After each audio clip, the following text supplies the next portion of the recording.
할렐루야. 일배 보신 여러분을 주의 이름으로 환영하고 축복합니다. 우리 권은경 성도 눈을 좀 들어주세요. 다음 주부터는 오실 때 앞에 앉아주시기 바랍니다. 여러분들이 생각하는 혐오 단어는 어떤 것들이 있습니까? 차마 들을 수 없는 욕, 비하하는 발언, 비속어, 이런 것들이 혐오 단어 중에 하나가 될 겁니다. 크리스찬들이나 양식 있는 분들은 이런 혐오 단어를 쓰지 않습니다. 사전을 보면 혐오란 어떤 것을 증오, 불결함을 등의 이유로 싫어하거나 회피하는 감정으로 불쾌, 기피함, 싫어함 등의 감정이 복합적으로 이루어진 비교적 강한 감정을 의미한다라고 되어 있습니다. 그런데 여러분, 지금 인권이 발달된 나라에서는 아버지, 어머니란 단어가 혐오 단어가 됐습니다. 어느 시인은 말합니다.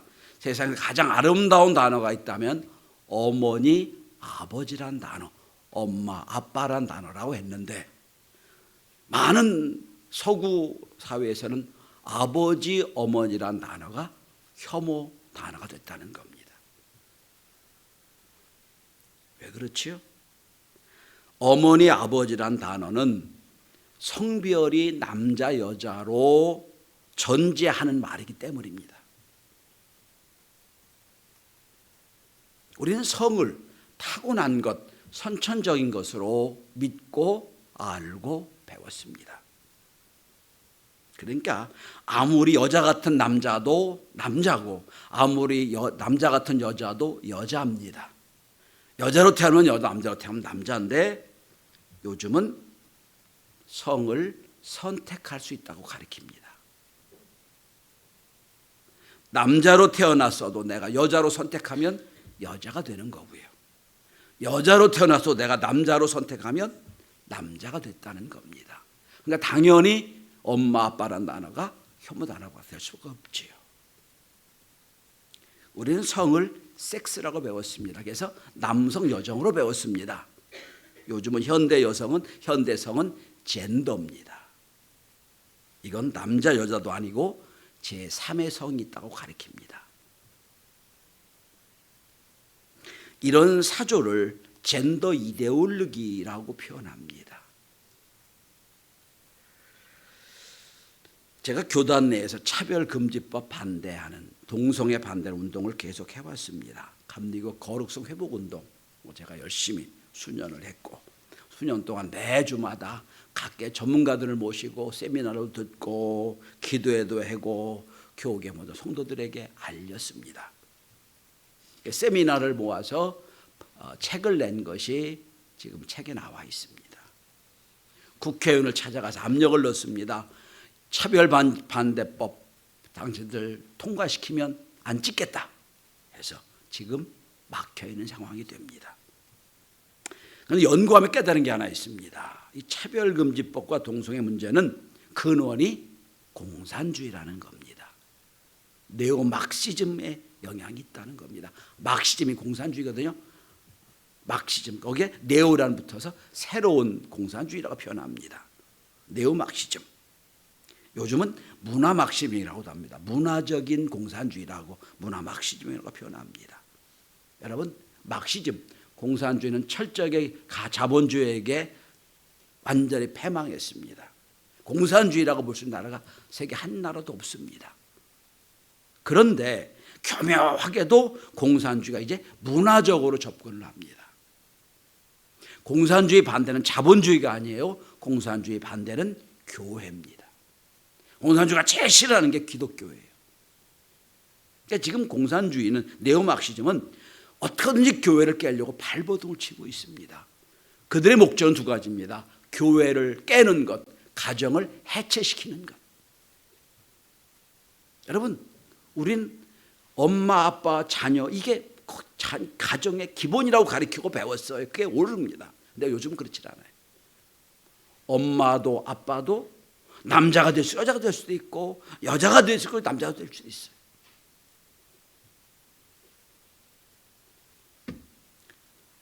이런 위험을 2019년 로마 교황청에서는 이렇게 공식적으로 밝힙니다. 젠더 이데올로기는 문화적이고 이데올리적이고 혁명적이다. 차별금지라는 유행하는 개념은 하나의 가장 중요한 이데올로기를 감추고 있는데 그것은 남자 여자 사이에 존재하는 차이와 자연적인 상호성을 부인하고 있다라고 위험을 얘기합니다. 우리나라의 변호사이자 고대 교수였고 한국에 8명밖에 안 되는 영국 변호사 자격을 갖고 있는 김용준이라고 하는 법학 박사가 있습니다. 이분의 책을 최근에 읽게 됐어요. 제목이 참 도전적입니다. 우리 아이 꼭 지켜줄게라는 책입니다. 책이 여러분 600페이지짜리 2권이에요. 이거 읽느라고 머리가 쥐나는 줄 알았어요. 이 책을 만들으라고 2년을 변호사를 그만뒀답니다. 주석이 깨알같이 받쳐 있어요. 그냥 주장이 아니라 이 주장이 어디 근거는 아주 주석이 여러분 페이지당 전체가 한 1200개, 2000개가 돼요. 주석이. 야, 저도 학술서적을 써봐서 알지만 주석다는 게 보통이 아니에요. 내 말의 근거를 끌어들여야 되거든요. 이 학자가 이런 얘기했다고 해서 무슨 책 몇 페이지가 있다 다 달아야 되거든요. 이거 잘못 따르면 큰일 나요. 학술서는 그렇습니다. 이 김영준 박사 그 책에서 말합니다. 차별금지법 동성애는 철저하게 반기독교적인 법이다. 여러분 이렇게 반기독교적인 거대한 반기독교적인 이데올로기 세력이 판치고 있는 이 세대에 우리는 지금 어린이주의를 맞이했습니다.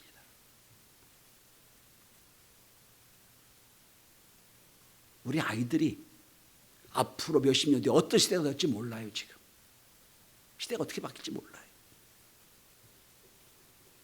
그러면 이 어린이주의를 맞이해서 우리는 어떻게 해야 될 것인가? 첫째는 가장 중요한 건 깨어있는 부모가 되어야 됩니다. 깨어있는 부모. 여러분 단순한 기술인 자동차를 운전할 때도 몇 달을 학원 다녀야 됩니다. 몇 번 떨어집니다. 코스를 애워써도 안 되는 게 잘못하면 떨어집니다. 식당에 조리를 하려고 해도 조리사 자격증이 있어야 돼요. 왜냐하면 운전 잘못 배우면 나 하나 때문에 여러 사람 죽을 수가 있고요. 식당 조리를 잘못하면 식중독 때문에 어려움을 당할 수가 있거든요. 그러니까 국가에서 자격을 부여하는 거예요. 너 운전할 때 이 자격을 갖고 너 조리할 때 이런 자격을 배워라. 근데 여러분 제일 중요한 게 뭘까요? 우리는 부모가 되는 교육을 배운 적이 없어요. 여러분 부모에서 이렇게 살아야 된다고 배운 적 있으십니까? 없잖아요. 그러니까 늘 실수투성이요 자녀를 키워요. 재밌는 건 어린이집을 하다 보니까 여러분 첫째 장남 장녀는요 완전 스탠다드로 키워요. 막 얼마나 민감한지 몰라요. 둘째 셋째 되면 여러분 마음 놓고 키워요. 근데 인간성이 둘째 셋째가 좋더라고요. 첫째 애들은 막 이것저것 책을 보면 이렇게 가르치다 보니까 애들이 여러분 첫째 아이들은 특징이 하나 있어요. 장남은요 교사와 공무원이 제일 많아요. 사업가는 못 돼요. 둘째 셋째가 사업가가 되더라고요. 그게 부모 영향인 것 같게 생각이 듭니다. 우리가 배우는 건 우리 부모를 통하여 경험한 것밖에 없어요. 아 우리 엄마 아빠가 나 이렇게 키웠다. 그대로 키우는 거예요. 배운 적이 없어요. 근데 문제는 배우려고도 하지도 않아요. 어린이집에서 이제 학부모 교육 같은 게 있어요. 그럼 제가 유심히 보죠. 누구 뭐 좋으느냐, 무슨 공부하느냐 보면 많이 오지도 않아요, 학부모들이.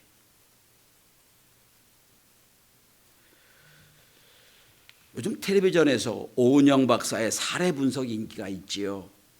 옛날에 우리 아이가 달라졌어요 프로그램이나 금쪽 같은 내 새끼 등의 프로그램이 인기가 있습니다. 왜 그럴까요? 아이들 키우는데 수많은 문제가 있는데 아무도 가르쳐주지 않으니까 그걸 통해 배우는 거예요. 근데 몇 개 보다 보니까 너무 이건 아주 세상이 별로 없는 문제를 갖고 다뤄요. 너무 자극적이야. 그래서 참 그것도 좀 그렇다 생각이 들어요. 아주 평범하고 보통적인 얘기는 안 해요. 왜냐하면 그런 얘기하면 사람들이 별 볼이 없으니까 자극적인 걸 좋아하니까 한다고 생각합니다. 이 오은영 박사는 모태신앙입니다. 엄마 아빠가 아주 독실한 크리스찬이고요. 연대 의대를 나왔는데 서울대 갈 수 있는 실력인데 기독교적인 학교로 온다고 연대 의대를 간분입니다. 여러분, 현대인의 죄가 세 가지가 있다고 그럽니다. 첫 번째 죄는 공부하지 않는 죄. 세상이 엄청 바뀌는데도 공부하기 싫어해요. 또 우리는 여러분 챗 GPT나 그다음에 인터넷이나 유튜브를 통해서 정보를 많이 접하죠. 정보는 정보고요, 공부는 아니에요. 정보는 그때마다 필요한 걸 얻는 거죠. 공부는 여러분 인생이 무언가, 인문학이 무언가 주제를 가지고 공부하는 게 공부인데 공부를 안 해요.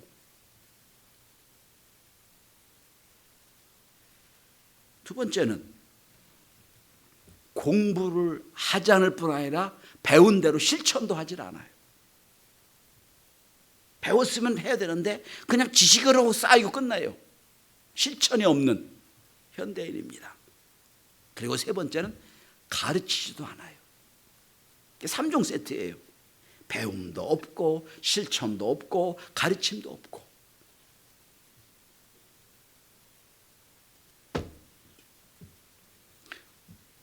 우리 아이들에게 돈 버는 일하면 열심히 가르칩니다. 야, 이렇게 돈 벌어, 이렇게 돈 벌어, 이렇게 애들.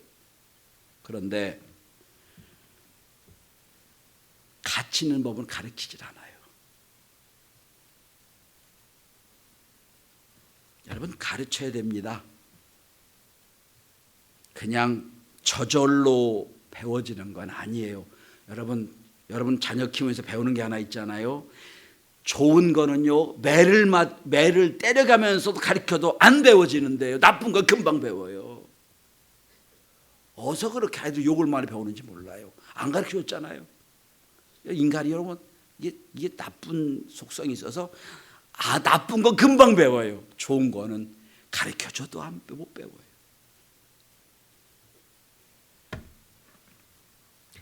그러므로 여러분, 거대한 젠더 이데올로기가 막 세계를 휩쓸고 있고 한국이 문턱까지 와 있어요. 겨우겨우 막고 있는 상황이에요. 아이고 우리 나와는 관계없지 아직 동성이 어떻고 관계없지, 이거 아니에요 여러분. 그래서 김용전 박사가 책 제목이 여러분 우리 아이 내가 지킨다는 거예요. 페루에서도 2016년 젠더 이데올로기 법이 막 제정되려고 할 때 2017년 150만 명 이상의 페루 시민이 모여서 반대 집회를 했어요. 그때 나온 제목이 뭔지 아세요? 내 아이를 건들지 말라. Don't mess my kid입니다. 내 메스란 뜻이 혼잡시키다는 뜻이거든요. 내 아이를 헷갈리게 하지 말라. Don't mess my kid. 내 아이를 건드리지 말라. 결국 2017년 페루 대법원은 젠더 이데올로기의 공교육을 폐기한다고 그랬어요. 깨어있는 부모 때문에 그래요. 콜롬비아에서도 거의 같은 기간 동안 학부모가 들고 일어났어요. 내 아이 건드리지 말아라. 왜 그러냐면 젠더 이데올로기에 들어가면 여러분 4살부터 6살까지도 성 정체성을 가르쳐요. 가정을 깨려면 여러분 아이들을 성경을 아주 어릴 때부터 시켜요.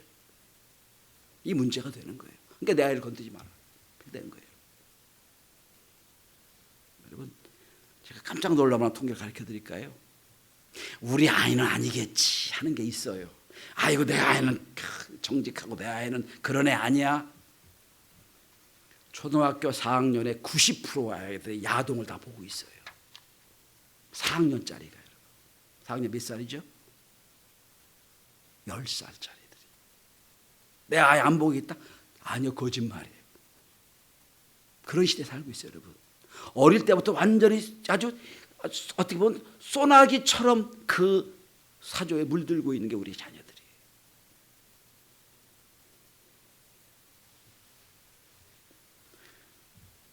(2017년) 파라과이에서도 학부모들이 반대를 했습니다. 결국은 교육부 장관이 나서서 이전 정부가 결정했던 젠더 이데올로기 폐기합니다. 선언을 냈어요. 그리고 참 그 발표 전문이 재미있게 됐습니다.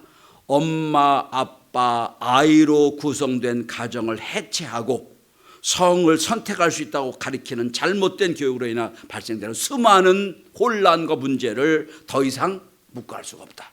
이게 반대 이유예요. 여러분 깨어 있어야 돼요. 우리 세대가 어떻게 바뀌어지는지, 우리 자녀들이, 우리 후손들이 어떤 시대에 살아갈 건지 깨어서 눈을 부릅뜨고 있어야 됩니다. 그렇지 않으면 아이고 내 아이 문제, 아이고 내 문제 아닌데라고 넘어가면 결국 내 자녀들에게도 문제가 생기게 됩니다. 저는 오늘 어린이 주일을 맞이해 우리 부모가 다시 한번 깨어 있다고 생각을 합니다. 여러분 공부해야 됩니다. 어떻게 내 자녀를 키울 건가? 배운 적이 없어도 지금부터라도 배워야 됩니다. 사춘기 아이 방황하는데 어떡하지 말고 배워야 돼요. 책을 읽어야 돼요.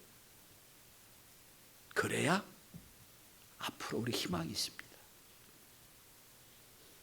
두 번째, 오늘 본문을 보시기 바랍니다. 오늘 에베소 6장 4절에 보면 두 번째는 자녀를 감정적으로 대하지 말아야 됩니다. 또 아비들아 너희 자녀를 노엽게 하지 말고라고 그래서 자녀들을 노엽게 하지 말아라. 감정을 세우지 말으라는 뜻입니다. 5월 되면 머리가 좀 아파요. 왜냐하면 어버이 주일, 어린이 주일 설교 근거를 하려면 여러분 책을 많이 읽지 않으면 안 되거든요. 세계적인 소아 정신과 최고의 권위자인 다니엘 시겔 박사가 있습니다. UCLA의 교수이며 마음챙김 연수 소장입니다. 이분이 최근에 쓴 책이 하나 있어요. 책 제목이 참 의미 있는 책 제목입니다. 부모의 내면이 아이의 세상이 된다라는 책입니다. 원어를 보면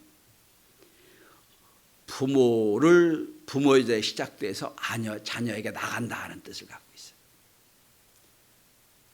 Parenting from the inside out 이런 제목입니다. 내용은 이겁니다. 부모가 자신의 과거를 어떻게 받아들이는가에 따라서 내 자녀와 대화의 능력이 달라진다는 얘기. 이 책에서 시겔 박사는 이런 강조합니다.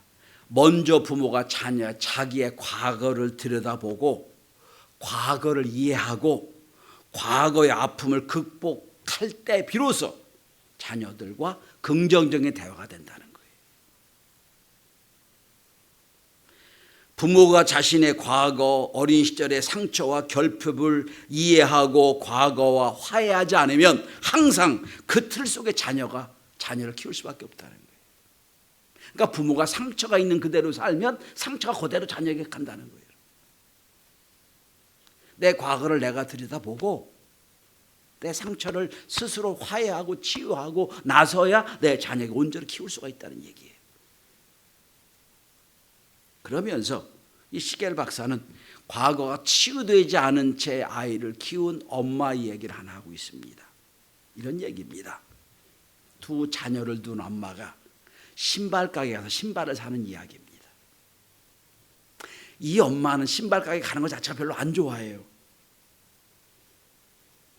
신발을 구입할 때마다 처음에는 아이들 데리고 와서 야 니네 원하는 대로 신발을 사라고 맡긴다요. 근데 아이들이 골라오는 신발을 색상이 어떻고 크기가 어떻고 메이크가 어떻고 다 지적해가지고 결국은 자녀가 골라오는 신발 안 사고 자기가 선택하는 신발을 사게 한다는 거예요. 여러 번 그랬다는 거예요. 근데 나중에 6살 먹은 애가 그런 얘기를 하더랍니다. 엄마는 어릴 때 신발 사는 걸 안 좋아했나 보지? 라고 말했다는 거예요. 그때 엄마는 자기 과거를 봅니다. 이 엄마는 구형제의 넷째였는데 신발 가게 가서 신발만 살 때만 되면 기분이 나빴다는 거예요. 왜냐하면 위에 언니 오빠들은 신발 가리켜 좀 작고 그랬기 때문에 늘 엄마는 이 신발 세일할 때만 신발 가게 가는데요. 그렇잖아요. 8명, 9명 신발 어떻게 뭐 사주겠어요. 그러니까 세일할 때만 가서 신발 가게 신발 사는데 위에 언니 오빠들 동생들은 그 적당한 세일 기간에 남아있는 신발을 사도 맞는다는 거예요. 근데 자기는 발이 커서 세일할 때 가면 발이 맞는 신발이 없다는 거예요. 그래서 좀 괜찮은 거 살려고 그러면 엄마는 안 된다고 그러고, 괜찮은 거 살려고 하면 안 된다고 그러고, 결국은 엄마가 골라준 가장 싼 신발을 사고. 그래서 그는, 이 엄마는 어릴 때부터 신발가게 가는 게 스트레스였다는 거예요. 그걸 자기를 볼 수 있다는 거예요. 아, 내가 왜 신발가게 와서 이렇게 기분 나빠하고 자녀들이 원하는 거 신발을 못 사주는가. 자기 과거가 그랬다는 거예요. 여러분, 여기 계신 성도 여러분과 우리들 과거의 나쁜 기억, 좋지 않은 감정들이 있다면 여러분, 십자가의 은혜로 치유되는 은혜가 있길 바랍니다. 그대로 가지고 있으면 그대로 자녀에게 갑니다. 여러분. 나는 나를 몰라요. 내 과거가 날 자꾸 그렇게 만드는 거예요. 가만히 살펴보십시오. 이해하지 못하는 행동을 내가 하고 있어. 그럼 내 과거가 어떤지 한번 돌이켜봐야 돼요.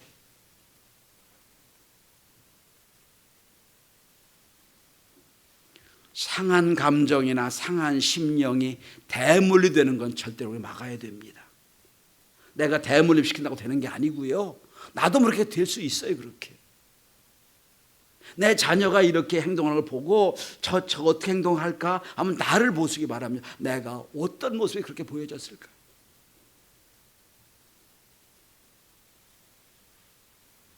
전 우리 자녀들이 밝은 환경에서 온전하게 자존감을 가지고 이 땅을 살아가는 은혜가 있길 바랍니다. 오은영 박사가 그가 쓴 책에서 이런 말을 했습니다. 좋은 부모, 나쁜 부모가 따로 있다고 보지 않습니다. 아이에겐 가장 중요한 사람인 그냥 부모일 뿐입니다. 아이가 당면한 문제를 스스로 해결할 수 있도록 아이들을 평안하게 해줘야 됩니다. 그러자면 자신이 어떤 부모인지 성찰하고 아이를 어떤 사람으로 키울 건지를 고민해야 됩니다. 그 과정에서 자신의 내면을 들여다보고 아이의 내면도 키워줘야 됩니다. 그리고 제일 중요한 것은 아이가 좀 크면 의논할 수 있는 부모가 될 수 있어야 됩니다.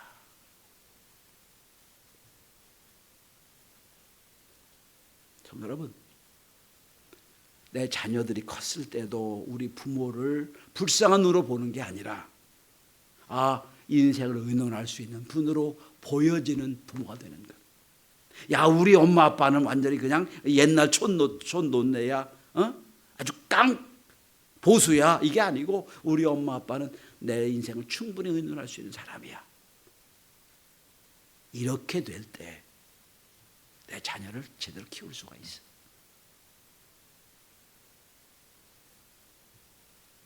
다시 한번 말씀드립니다. 아비들아, 너희 자녀를 노엽게 하지 말라. 감정적으로 건드리지 말라는 거예요. 노엽게 하지 말라. 오늘 예수님도 마가복음 10장에서 어린아이들 내놓은 걸 금하지 말라 하셨어요. 그리고 예수님 여러분 하나하나 안아주셨어요. 그리고 축복하셨다고 돼 있어요. 그때나 지금은 애는 애잖아요. 시끄럽고 정신없고 하나하나 안아주시고 인격적으로 대해주셨다는 거예요.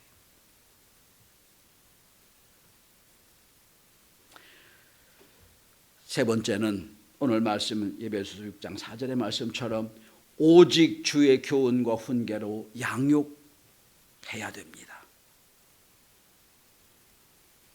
여기 양육하라란 말이 나와요. 양육하라. 특별히 오직이란 말이 있습니다. 오직. 다른 길이 없다는 거예요. 오직 주의 교훈과 훈계로 양육해라 라는 말입니다. 양육이란 말은 헬라어로 ektro프란 단어인데 이 말은 꽃을 기른다, 동물을 기른다, 몸을 돌본다는 말이 있어요. 그리고 또 하나 양육은 먹이란 뜻이 있지요. 먹여라 하는 뜻입니다.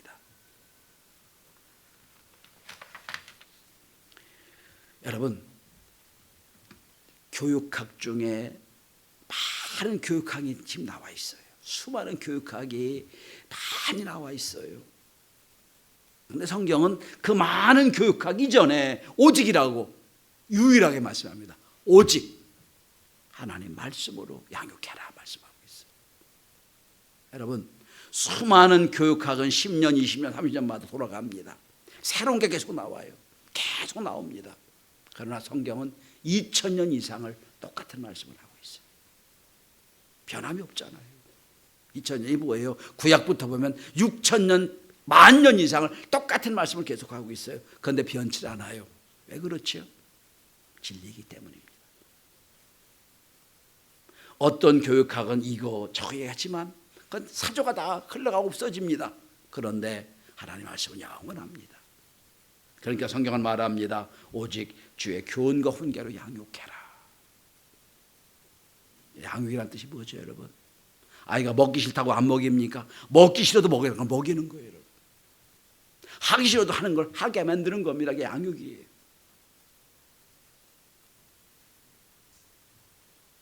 (2023년 2월 19일) 영국의 감리교 계통의 신학교인 클리프 칼리지에서 7년 동안 신학교 교수로 일했던 앨런 에드워드 교수가 파면당합니다.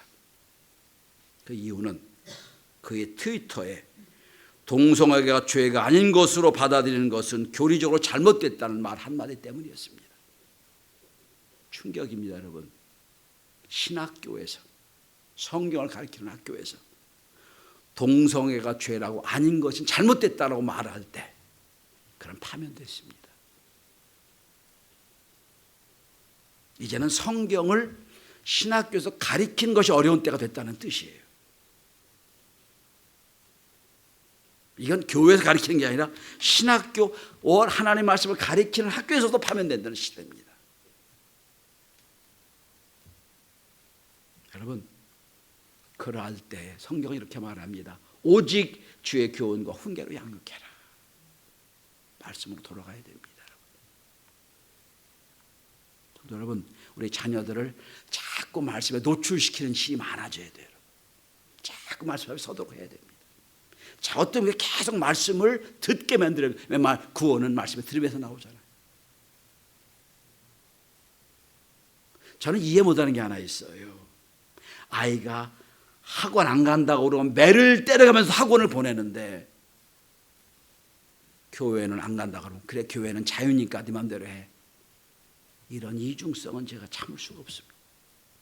더 중요한 게 교회, 신앙교육인데 대학 못 들어가는 것 때문에 그냥 학원은 막 때려가면서 보내는데 교회는 너 싫으면 가지 마. 아니에요, 여러분.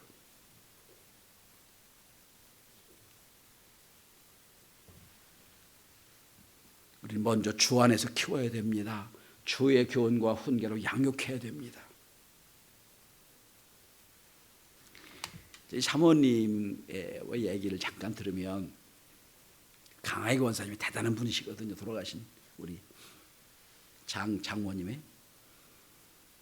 그러니까 그 사모님이 다니던 교회는 옛날 어릴 때 다니는 교회는 아주 보수 깡통했던 교회였대요.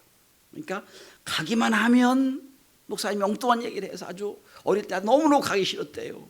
그러니까 나 교회 안 간다고 그랬더니 그럼 교회 집 들어오지 말라 했더래요. 교회 안 간다고 그랬더니 밥 먹지 마 그랬대. 하도 하도 싫어가지고 그래 엄마 교회 아니고 다른 교회 나간다고 했더니 집 나가라고 그랬대.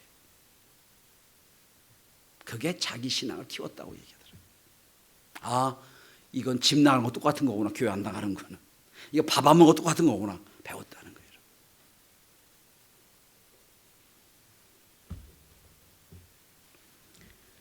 아브라함이 그렇게 위대한 사람이 된 것은 어머니의 낸시 여사의 영향이 있다고 그러지요.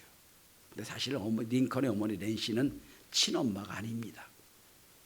아버지가 재혼했던 엄마입니다. 양엄마지요. 그런데 링컨을 사랑했던 엄마였습니다. 링컨이 말을 시작할 때부터 매일매일 성경을 읽어주었고 9살 되던 해 숨을 거두어 유언을 남깁니다. 링컨아, 엄마가 죽더라도 성경을 가까이 하고 이 말씀대로 살아야 한다. 이게 유언이었다고 그럽니다. 그래서 링컨은 어머니의 마음을 가슴에 품고 그렇게 살려고 애를 쓰다 보니 위대한 인물이 됐다고 얘기합니다. 여러분 자녀에게 어떤 유언을 남기고 싶으세요? 성공해라, 돈 많이 벌어라, 잘 살아라? 아니에요. 하나님의 사람이 되라. 너 무슨 일이 있어도 주의를 지켜라. 저희는 우리 아들 며느리 앞에 놓고 우리 사모님은 이미 유언을 남겼어요. 2가지. 내 유언은 2가지다. 첫째는 주의를 생명처럼 지켜라. 둘째, 11조 철저히 해라. 그게 복이다. 2가지 남긴다고 미리 유언해 버렸어요. 여러분 깊이 고민해 보셔야 돼요. 우리가 깨어있지 않으면 어느 때 여러분 교회에서 하나님의 말씀을 전하다가 전하지 못할 때가 올지도 몰라요. 저는 이 클리프 신학교에서 목사님이 교수님이 동성애 반대 때문에 파면됐다는 얘기를 듣고 어느 시점에는 우리 한국교회 신학교에도 이런 일이 있을 수가 있을 거다. 어느 시점에는 교회에서도 이런 거 하지 말아라 라고 한 때가 있을지 모르겠다 생각을 합니다. 그러기 전에 여러분 우리가 믿음으로 온전히 설 수 있도록 자녀를 잘 키워내는 은혜가 있기를 바랍니다. 깨어 있으십시오.